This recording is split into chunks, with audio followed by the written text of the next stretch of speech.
Voltamos com mais um Jornal da Rede Alesp seguimos com informações do Legislativo Paulista, do país e do mundo também sobre a pandemia. Agora a gente vai de entrevista presencial. Estamos aqui na redação com o deputado Paulo Fiorilo, do PT, que vai ter um bate-papo aqui com a gente. Obrigada, deputado, por mais uma vez estar aqui presente com a gente, com esse bate-papo, que o senhor sempre está aqui, né? Na medida do possível, eu sempre estou aqui para contribuir com o debate. Muito obrigado pelo convite. A Rede Alesp é uma forma de comunicação na qual os deputados, né? Eles vêm até aqui, mostram o trabalho deles para os seus eleitores e também o posicionamento deles para com a população.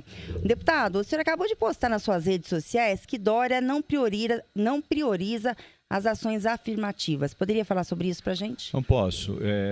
Nós tivemos na semana passada uma matéria mostrando que o governo federal, infelizmente, não tem priorizado recursos para o combate ao racismo, para as políticas afirmativas. E não é diferente com o Dória. Quando você procura no orçamento do Estado as rubricas que tratam disso, primeiro que você não vai encontrar. Elas estão concentradas na Secretaria de Justiça. E segundo, que a gente percebeu que a execução desse ano está muito aquém do que deveria. O governo tem executado muito pouco, tem pago muito pouco. E nós estamos já no final do ano. Os dados que a gente publica, que são públicos hoje, estão inclusive na coluna de um grande jornal na cidade, mostra isso, que você tem um valor orçado, mas o liquidado está muito distante daquilo que se previa. Então é muito ruim isso, principalmente nesse momento que a gente tem visto ações racistas no país, mas também no estado de São Paulo. Então o governo precisava ter uma posição mais clara, podia inclusive aproveitar a discussão orçamentária para destinar recursos de forma mais específica para os quilombolas, que infelizmente também não tem recurso, para o combate ao racismo, para a questão da violência contra a mulher, em especial nessa pandemia que a gente viu crescer o número de mulheres que são violentadas em casa. Então, infelizmente, é por isso que a gente deu a informação, faltam recursos e sobra discurso para o governo. No dia 4, também na sexta-feira, a Comissão de Finanças, de Orçamento e Planejamento, no qual o senhor também faz parte, né? Ela se reuniu de maneira virtual para a deliberação das contas do governo João Dória no exercício de 2019. O senhor foi voto contra as contas apresentadas pelo governo. O senhor poderia também estar falando a respeito disso? Claro. Todo ano a Assembleia precisa analisar as contas do governador. Antes da Assembleia fazer a análise das contas, ela passa por uma discussão no Tribunal de Contas, pelo Ministério Público de Contas e depois pelos próprios conselheiros. O Ministério Público de Contas levantou mais de 200 ressalvas e o Tribunal de Contas também mais de 60 ressalvas. Mesmo assim, o relator aqui na Assembleia, na Comissão de Finanças, fez um parecer favorável. Nós construímos um parecer contrário, porque entendemos que o governo, infelizmente, ao longo desses anos e desse último ano, no caso das contas do governo Dória, não cumpriu as ressalvas feitas pelo Tribunal de Contas. Aliás, não vem cumprindo. São ressalvas periódicas, permanentes. Eu vou dar um exemplo. O mau uso do Fundeb, que é um recurso da educação. O governo vem pagando pensionistas o que não pode. Um outro tema muito debatido e que nos levou a votar de forma contrária é a caixa preta das desonerações de ICMS e PVA. Infelizmente, o Tribunal de Contas sempre aponta que é preciso dar mais transparência e o governo do Estado não tem dado transparência. Não dá para o Tribunal e não dá para a Assembleia Legislativa, com o argumento frágil de que é impossível revelar a desoneração porque você violaria o sigilo fiscal, que não é verdade. Já existem estados que fazem isso. A Assembleia, no caso das renúncias fiscais, ela faz um voo cego, que é inadmissível. Os deputados, em especial os deputados da Comissão de Finanças e Orçamento, deveriam ter informações sobre as desonerações. Não tem. E os números apresentados não são verdadeiros. É uma verdadeira caixa preta e é por isso, entre outras questões, que nós indicamos voto contrário. Tivemos só um voto meu, mas eu acho que o debate foi feito, serve para alertar que há problemas nas contas do governador de 2019 e pode se repetir em 2020. Aliás, já há indícios nesse sentido. Falando em governo, o governador, né, tem um plano São Paulo sobre a pandemia. Como é que o senhor avalia a posição dele? Essa é a volta para uma fase anterior. O senhor acha que ele demorou para tomar essa atitude? Ou como o senhor vê o cenário a partir de janeiro? Nós representamos no MP o governo Dória, porque ele esperou terminar as eleições, aliás, um dia após o segundo turno, para anunciar a volta no Plano São Paulo, a volta no amarelo, nessa lógica de cores que o governo estabeleceu. Nós entendemos que era necessário já ter tomado essa medida, mas o governador negou que tomaria, negou que faria o retorno à fase amarela. E um dia depois ele vai para a coletiva dizer que voltou, porque a ciência, porque os números, na verdade porque a eleição norteou o governador. Então nós representamos no MP, pedimos que o MP verifique se houve, de fato, dolo na decisão do governador Dória, porque ele deveria já ter adotado essa medida antes, até porque a gente estava observando o crescimento do número de internações de uso de UTIs através dos hospitais particulares e possivelmente da rede pública, e ao demorar, com certeza mais gente teve o contágio, mais gente foi para o hospital, mais gente pode morrer. E isso não pode acontecer num estado como o estado de São Paulo, em que o governador todo dia diz que é a ciência e a medicina que orienta, que não é a política. Nesse caso, me parece que a política se sobrepôs à ciência, à medicina, à lógica racional, tudo que você quiser, por uma questão muito óbvia, a disputa eleitoral do seu pupilo Bruno Covas contra o Boulos, e foi uma disputa apertada, e o governador sabia disso. Além de ter já aqui em São Paulo uma rejeição muito grande, ele precisou segurar o retorno à fase amarela para não prejudicar o seu candidato em São Paulo.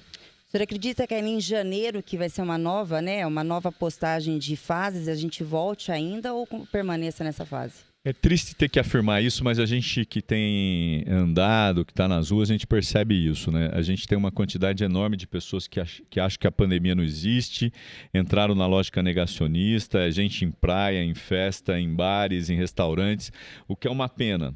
Porque todo esforço feito durante esse ano pode ser jogado ao mar se as pessoas não entenderem a importância que tem do isolamento, de uso de máscaras, de lavar as mãos, do uso do álcool gel, mas principalmente de evitar aglomerações. Nós estamos chegando ao final do ano. Infelizmente, as pessoas elas estão cansadas, muitas não aguentam mais. Acho que é preciso encontrar as pessoas, comemorar, confraternizar. E eu acho que é preciso esperar. O governo tomou uma decisão que não vai permitir festas, o carnaval deve ser postergado. Enquanto nós não tivermos a vacina e a vacina não for aplicada, em especial naqueles grupos de risco, em especial nos que trabalham na saúde, nos idosos, nos indígenas, na população mais frágil e depois no resto da população, nós não voltaremos ao normal, infelizmente. Hoje está em outros canais de televisão, em outros canais de notícia, que o governo federal, em março, está trazendo uma vacina aqui para o Brasil, no dia 21 de março. Já em São Paulo, o governador já diz, né, que tem já uma vacina pronta, só precisando da aprovação da Anvisa. O senhor acha que a Anvisa ela teve uma atitude premeditada ao negar essa validação ou não? Na realidade, assim, houve um debate político com relação à Anvisa. Eu acho que está superado. A Anvisa já mostrou o seu interesse em tratar essa questão com todo o rigor científico. O problema, Lilian, é que, infelizmente, o governo federal, que é um negacionista, o governo Bolsonaro, não se preocupou em buscar outras vacinas de outros laboratórios para que o Brasil pudesse ter um leque de opções e não ficar preso a uma vacina, que é o caso da vacina que vai ser produzida pelo Instituto... pela fundação, que me fugiu o nome agora, que eu vou lembrar daqui a pouco, porque uma é pelo Butantan, Sim. que é a do governo do estado, e a do governo federal por outra fundação. Daqui a pouco a gente lembra aqui. Sim. Fiocruz, o Guga aqui, ó, muito prestativo, já me lembrou. A Fiocruz. O problema é esse, é que você só tem 2 ou 3 opções. Veja o que está acontecendo no Paraná agora, você deve ter lido. O governo do Paraná fez um convênio com a vacina russa, a Sputnik V, e não conseguiu avançar para a fase de teste. Portanto, não terá vacina ainda esse ano e nem possivelmente no primeiro semestre do ano que vem. Se o governo federal não tiver outras parcerias, infelizmente não adianta o esforço aqui pela vacina chinesa, que ela será insuficiente. E outras vacinas têm outros problemas e outras dificuldades. Por isso que o governo federal deveria buscar um leque amplo e o governo do estado também deveria buscar novas parcerias. Claro que está priorizando a chinesa, avançou muito. A gente teve notícias positivas que o laboratório conseguiu um investimento de 500 bilhões de dólares, o que ajuda na produção. A vacina chinesa tem sido distribuída para outros países, mas pensa, o Brasil são mais de 210 milhões de pessoas, o estado de São Paulo mais de 45 milhões de pessoas, portanto você tem um número grande que precisa ser atingido e se não tiver um leque amplo, dificilmente a gente vai conseguir. Deputado, falando um pouco sobre comissões, na qual o senhor também faz parte, nós temos a Comissão de Relações Internacionais, o senhor tem grande destaque nela. Com essa pandemia, ficou prejudicado os trabalhos, os seus objetivos ou não? Eu acho que a pandemia ela limitou o encontro de cônsules com a comissão ou de outras atividades. Mas, assim, é possível. A gente teve várias atividades. Eu sou vice-presidente, eu tive a conversa com a cônsul do Canadá, tive a conversa com o cônsul novo da Turquia. Nós vamos ter uma atividade com o cônsul da Itália presencial no Alto Vale do Ribeira, que não é pela Comissão de Relações Internacionais, ela vai ocorrer pela Frente Brasil-Itália, uma frente ítalo-brasileira que eu também presido, e que tem feito atividades nesse sentido. Conversei com o cônsul de Israel para convidá-lo também para essa visita no Alto Vale do Ribeira, que deve acontecer segunda-feira. Ele está em férias, está fora do país, mas já se colocou à disposição. Nós vamos fazer encontro com outros consulados. Tem pelo menos mais 4 conversas com consulados que têm uma relação muito boa com o Brasil, com o Estado de São Paulo, Japão, Coreia do Sul, França, Alemanha, que nós queremos priorizar. E eu tenho certeza que o ano que vem a gente vai poder fortalecer as relações internacionais e, quem sabe, a partir delas também trazer empresas para investir no estado de São Paulo, para gerar emprego, principalmente num período em que muita gente está desempregada. A gente tem mais de 14 milhões de pessoas desempregadas no Brasil. Nós temos mais de 50% da força de trabalho fora do mercado de trabalho. Portanto, nós temos uma situação delicadíssima e eu entendo que essa relação com outros países pode fortalecer aqui o estado de São Paulo, gerando emprego e renda. Em outra oportunidade, o senhor já esteve aqui no Jornal da Rede Alesp e falou sobre a lei do orçamento anual aqui da Assembleia Legislativa, LOA, né? Eu queria que o senhor falasse para a gente de novo o que mais merece atenção neste momento, porque hoje vem um deputado, já falou, né? O Major Meca, que teve vários cortes na saúde, 700 milhões, na segurança pública, então, 2,5 bilhões de reais foi cortados para o orçamento de 2021. Paralelo que também teve o projeto 529 de 2020, na qual era uma reforma administrativa e tributária, que o governador dizia que, sendo aprovado o projeto, não haveria cortes. O que o senhor teria para falar sobre isso e o que mais merece atenção nessa aprovação de orçamento? Então, o principal debate, na nossa opinião, com relação ao orçamento, além dos cortes apresentados pelo Sargento Nery, é isso? Ou Meca? O Major Meca. Major Meca, desculpa, é muito policial para minha cabeça. O que diz respeito às áreas sociais. Nós fizemos um grande debate público sobre o corte no Viva Leite, agora teve o debate sobre a questão do Bom Prato. Nós temos que ter dinheiro para as frentes de trabalho, que é exatamente isso que pode fazer com que o Estado volte a crescer ao patamar anterior. A questão da cultura, que é um problema gravíssimo, além de saúde, segurança pública, que você já fez referência nos cortes. Saúde são 820 bilhões, o orçamento a gente tem da segurança pública 2,5 bi a menos. Então essas coisas precisam ser revistas e nós queremos fazer esse debate na proposta orçamentária. Estamos esperando agora o relator deputado Olim, delegado Olim, que deve apresentar um parecer e a partir do parecer dele nós vamos iniciar o debate. Amanhã, terça-feira, a gente tem a primeira reunião já para discutir orçamento e vamos ver se a gente consegue melhorar a proposta orçamentária apresentada pelo governador, que infelizmente prioriza grandes obras. Não sei porquê, talvez tenha a ver com eleições, mas nós vamos tentar mudar essa lógica. Qual que é o cenário que o senhor vê para 2021 aqui para o estado de São Paulo? Primeiro, a preocupação com a Covid. Enquanto a vacina não puder ser universalizada aqui no estado, a gente vai continuar vivendo e convivendo com essa epidemia, essa pandemia. Portanto, o cenário, na minha opinião, não será ainda do pós-pandemia, a gente ainda vai vai conviver com a pandemia, pelo menos durante o primeiro semestre inteiro e talvez parte do segundo, o que vai precisar do governo federal, recursos para aqueles que não tiverem emprego, do governo estadual, investimento nas frentes de trabalho, onde pode gerar emprego e ter renda para as pessoas, porque só o benefício, o auxílio, não é fundamental. É difícil uma pessoa que vai conviver ou vai viver com R$600, com R$300. Ela precisa ter um emprego, ela precisa se sentir útil. Isso, com certeza, vai fazer parte do debate que nós vamos travar aqui na Assembleia Legislativa no próximo período. As emendas na lei do orçamento, voltando a falar sobre elas, o senhor já ofereceu algumas emendas? E poderia falar, explicar para o telespectador o que é isso? Porque o telespectador, ele não entende, né, termos técnicos.